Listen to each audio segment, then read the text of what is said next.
Syringe type അല്ലെങ്കിൽ displacement type പമ്പ്സാണ് പറയാനുള്ളത്.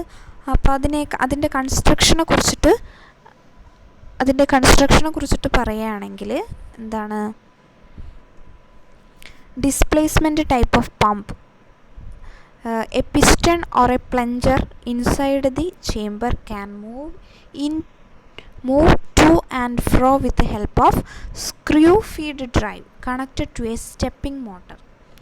അതിൻ്റെ കൺസ്ട്രക്ഷനെ കുറിച്ച് പറയുകയാണെങ്കിൽ ഒരു ചേംബർ ഉണ്ട്, അതിനകത്ത് എന്താണ് സോൾവെൻറ്റ് സിസ്റ്റം ഫില്ല് ചെയ്തിട്ടുണ്ട്, മൊബൈൽ ഫീസ് ഫില്ല് ചെയ്തിട്ടുണ്ട്. പിന്നെ അതിൻ്റെ മുകളിലൊരു പിസ്റ്റൺ വെച്ചിട്ടുണ്ട്, ശ്രദ്ധിക്കുക, റെഡ് കളറിൽ കൊടുത്തിട്ട് പിസ്റ്റൺ ഉണ്ട്. ആ പിസ്റ്റൺ ഒരു സ്റ്റെപ്പിംഗ് മോട്ടറായിട്ടും വോൾട്ടേജ് സപ്ലയറായിട്ടൊക്കെ കണക്ട് ചെയ്തിട്ടുണ്ട്.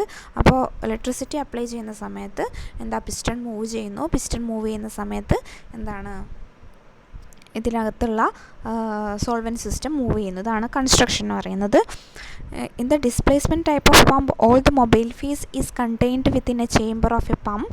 The electric supply to the stepping motor allows a continuous and uniform movement of screw, which help about a uniform movement of piston inside the chamber. This make possible delivery of definite volume of the mobile phase to the pump.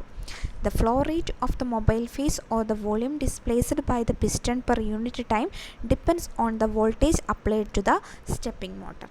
അപ്പോൾ നേരത്തെ നമ്മൾ എന്താണ്, എത്രയും distance ആണോ move ചെയ്യുന്നത്, റെസിപ്രോക്കേറ്റിങ്ങിൽ piston എത്ര ഡിസ്റ്റൻസിൽ move ചെയ്യുന്നു അത്രയും എമൗണ്ട് മൊബൈൽ ഫേസ് മൂവ് ചെയ്യുന്നു എന്ന് പറഞ്ഞു. പക്ഷേ ഡിസ്പ്ലേസ്മെൻറ്റ് ടൈപ്പ് പമ്പിലാണെങ്കിൽ എത്രത്തോളം വോൾട്ടേജ് നമ്മൾ സ്ക്രൂവിൽ അപ്ലൈ ചെയ്യുന്നു അത്രത്തോളം പിസ്റ്റൺ മൂവ് ചെയ്യുന്നു, അങ്ങനെ അത്രത്തോളം എമൗണ്ട് മൊബൈൽ ഫേസ് മൂവ് ചെയ്യുന്നു. അതാണ് ഇവിടെ പറയാനുള്ളത്.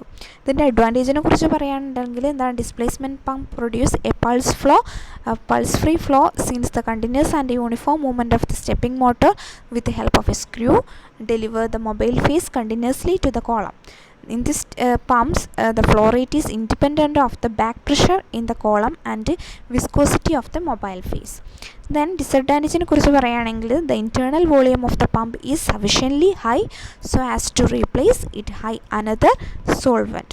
Hence this pump is not suitable for gradient illusion. മറ്റേതെന്താ, ഗ്രേഡിയൻ്റ് ഇല്യൂഷന് യൂസ്ഫുള്ളാണ്, പക്ഷേ ഇത് ഗ്രേഡിയൻ്റ് ഇല്യൂഷന് യൂസ്ഫുൾ അല്ല. ഓക്കെ.